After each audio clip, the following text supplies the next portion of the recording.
Recording.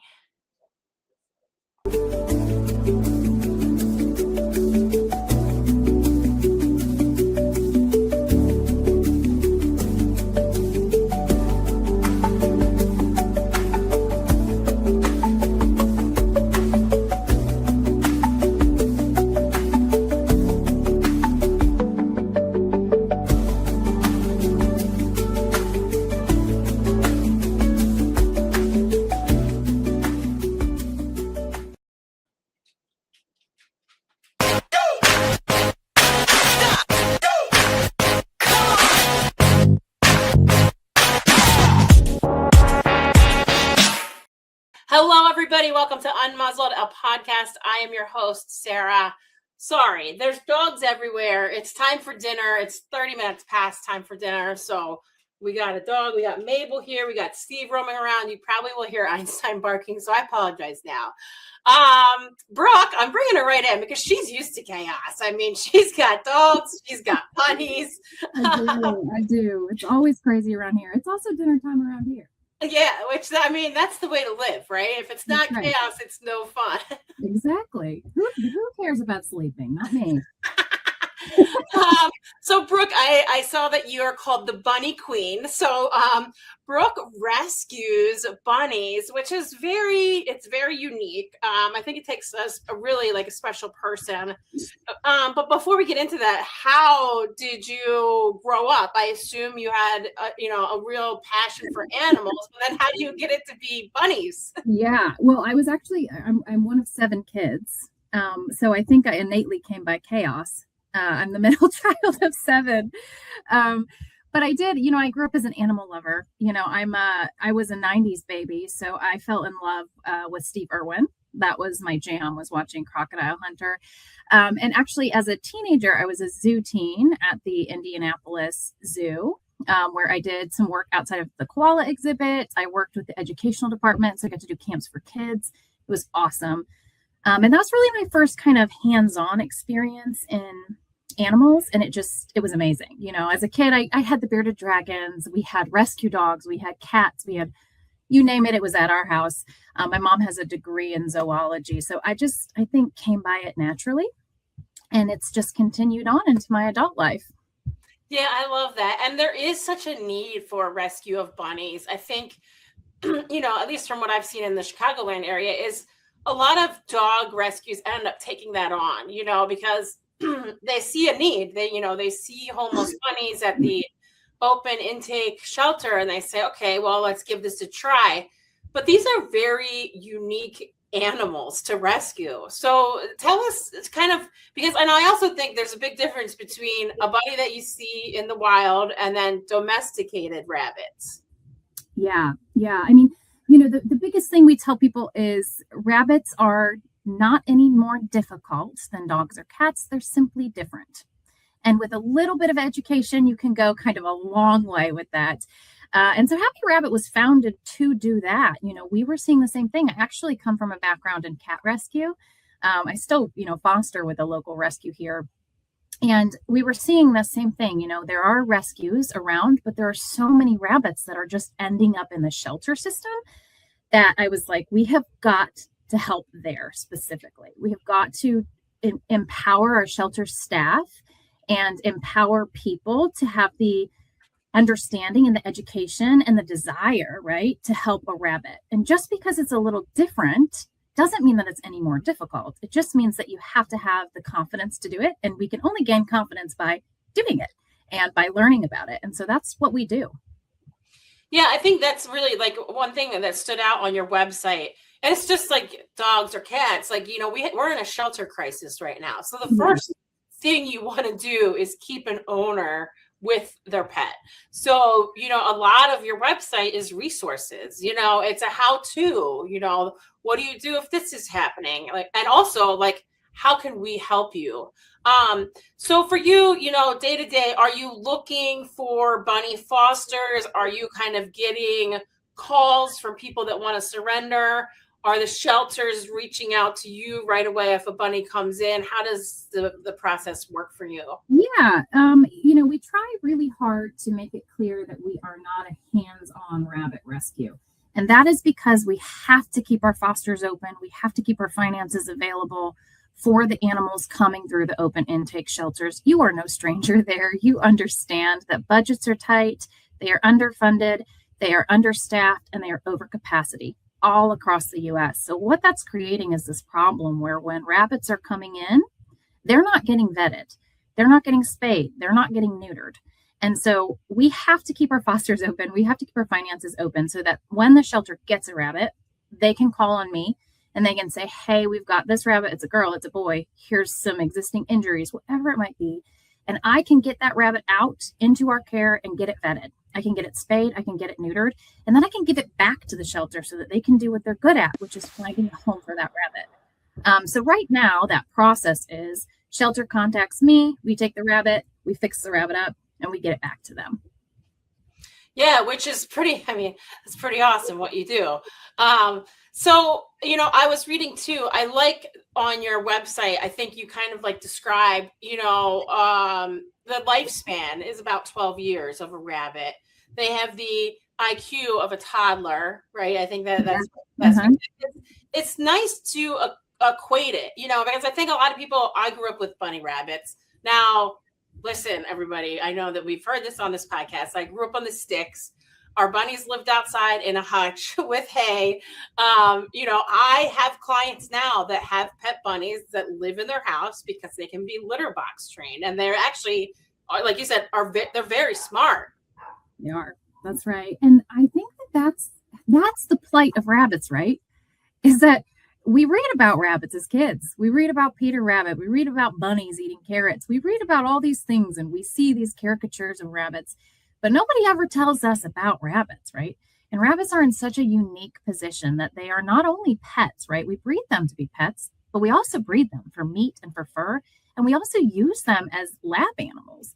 So when we look at all these vast uses that we have regarding rabbits, it puts them in this really unique position that it's difficult to understand a rabbit. If you've never had an experience with a rabbit, if you've never met a rabbit, if you don't have a friend or an acquaintance or a loved one that has a pet rabbit that lives inside, you wouldn't know those things. And that's why it's so important that we stay, what I say, human-centric, but that we meet that human where they're at, because it's not their fault they don't know those things. I mean, if you were to Google rabbits right now, 9 out of 10 articles you find are going to be misinformation. Yeah, which it's so true. Like, imagine how many people, when they Google, are absorbing that and then passing it on because they think they know all about them. So for you, I know you talked about your upbringing, but like, was there like a moment that happened that you said, like, I'm going to start this rabbit nonprofit? Yeah. Well, I mean, it always takes one rabbit, right? It takes one rabbit. You meet a rabbit and you're like, wow, I have been missing out my whole life. Totally. I tell people all the time, it's impossible to be depressed when you have a rabbit living in your house. I mean, they are so unbelievably cute. So that was my first experience with a rabbit inside as a house rabbit was, several years ago. I had fostered one and I obviously failed. I kept him. He was my John Bon Jovi and he was just the best thing. I just loved him so dearly, and him and I connected on this level that was so hard to explain to someone who didn't understand animals, right? You and I understand animals, but it's hard to explain that I had a deep emotional connection with this prey animal to someone who's not an animal lover. And unfortunately, about 2 years ago, I lost John and my other 2 rabbits in a horrible situation to black mold poisoning. And I was so lost. I sat there and I was like, I can't do this again. I can't keep rescuing rabbits. None of them are John. And I just missed him, and I still do. But I remember, waking up one day and saying, what I want for rabbits in Tennessee and what I want for them moving forward doesn't exist. And so I said that I needed to create it. And I did.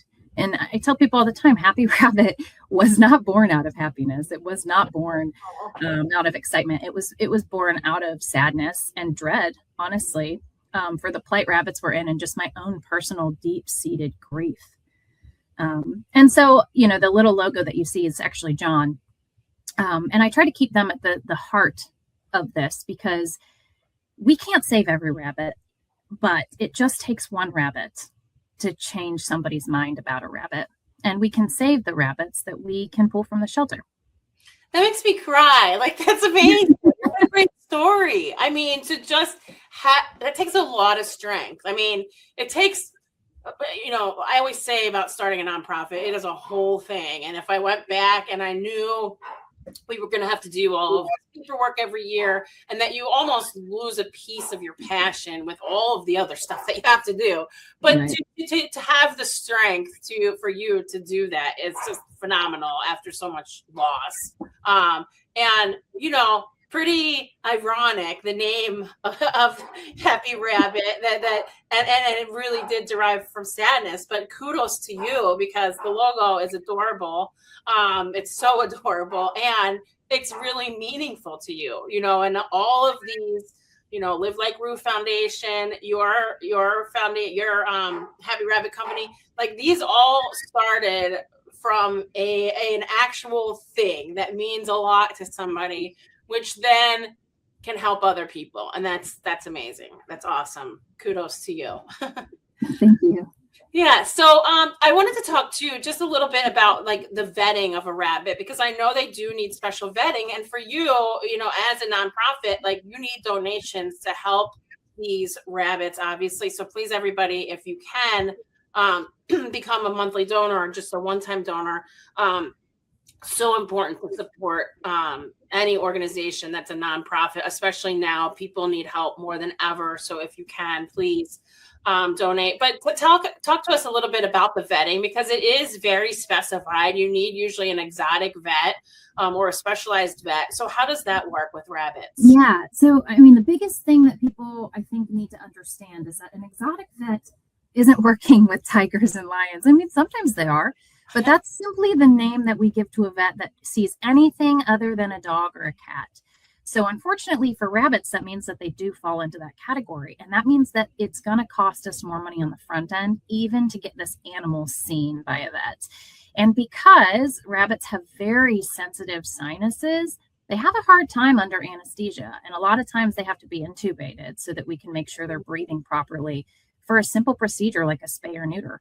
And so the cost of spaying and neutering rabbits is significantly higher, but it is so, so important, because female rabbits that are not spayed, 80% of them will develop cancer in their reproductive organs. That's not a small number, and it's not a question of if they develop it, it's a question of when they get it and when they die from it. And so we're on a time clock, right? The second we get this rabbit, we don't know how old it is. The sooner we can get it in to get spayed, the better the chances are that that rabbit survives. And sometimes we're getting these rabbits that have had 6, 7 litters of babies prior to getting to us. And every single time that happens, the chances of cancer showing up are significantly higher. And so the cost of getting these rabbits vetted can be expensive. And if you think about the basic things in a dog or a cat, we've got upper respiratory infections. In cats, we've got, feline herpes. We test for FIV. In rabbits, it's a little more difficult to treat them. They require specific antibiotics that not all vets have. And so we're looking at an issue of a limited number of vets and a higher cost, which makes it difficult to do what we're doing because we're not recouping any of those funds, right? We're spaying, neutering, vetting these rabbits and then giving them back to be adopted. And so we really, really rely heavily on our community for support to kind of clean up this rabbit crisis, specifically in Nashville. Yeah, that's remarkable. I mean, just to be the liaison too between that, because, for a lot of people that's huge for them.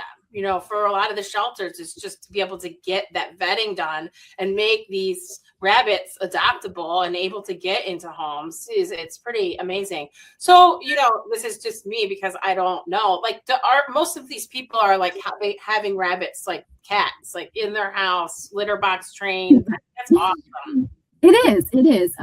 So I would say that we normally end up with rabbits, people purchase rabbits for Easter.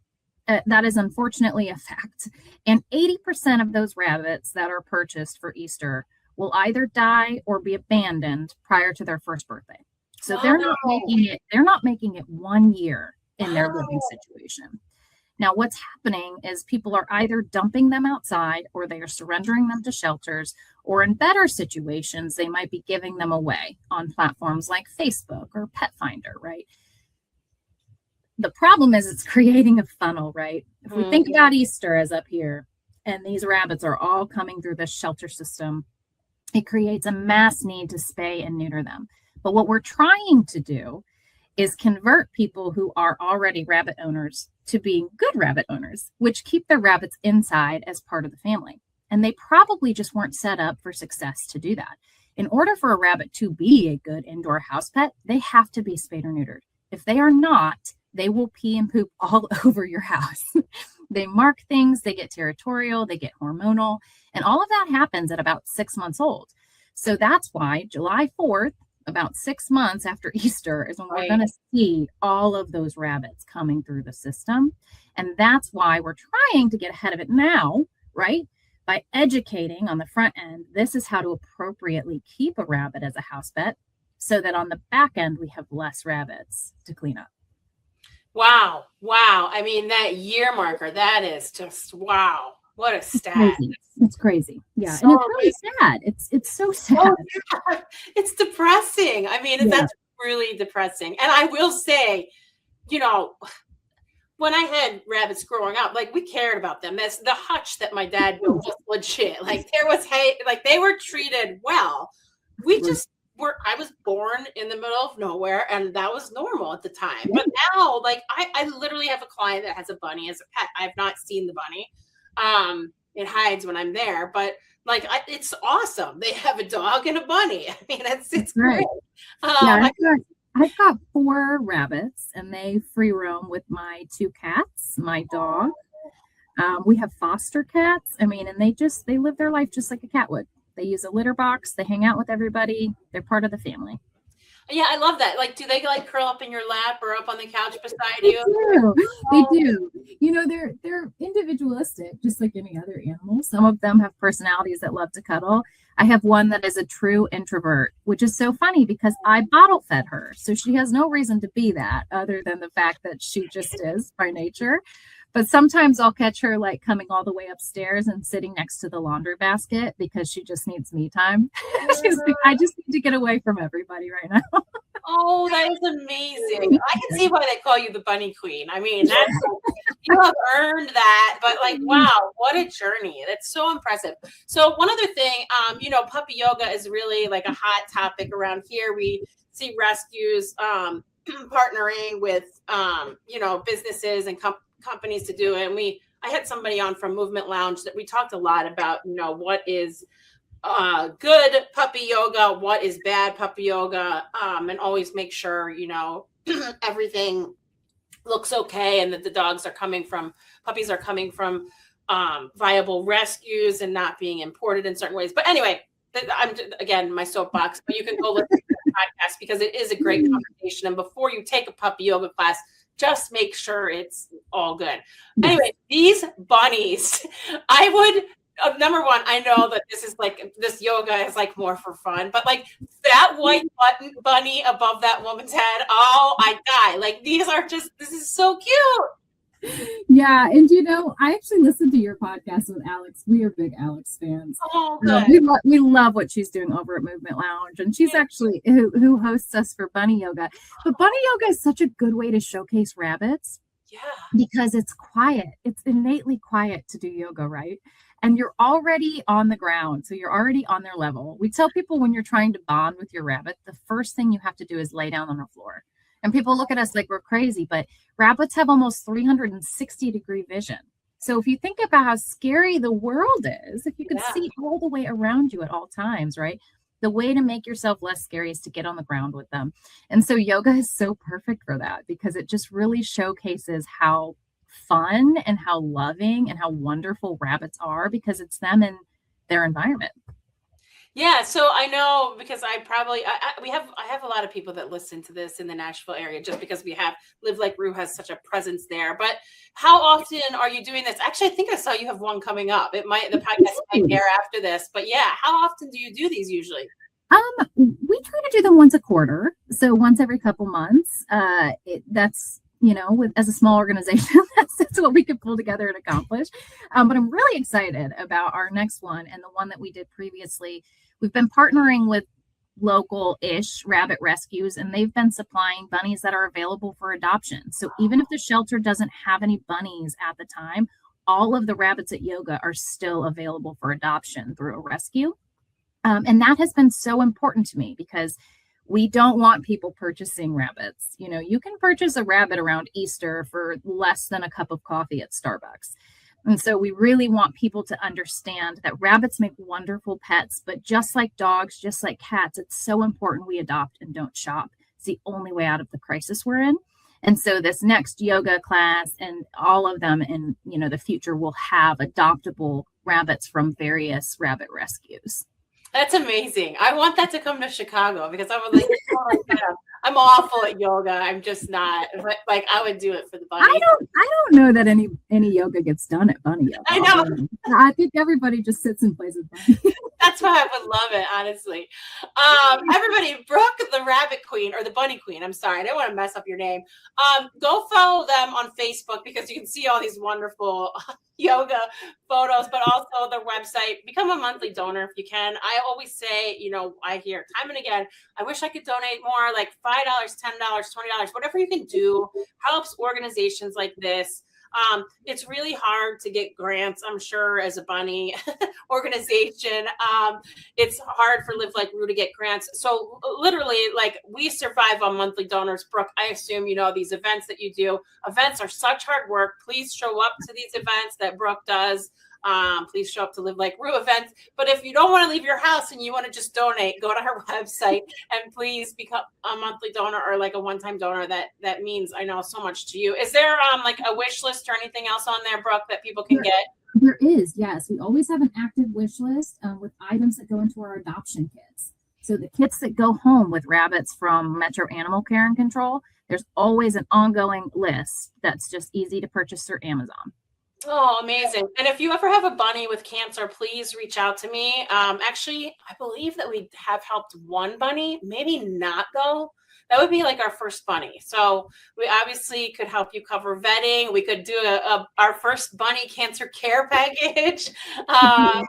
Yeah, we could do a photo shoot. I hope that you never need me, but with those percentages, I feel like you will. So. Yeah. Will, eventually, I'm sure of it. Yeah, please reach out. That would mean a lot to me.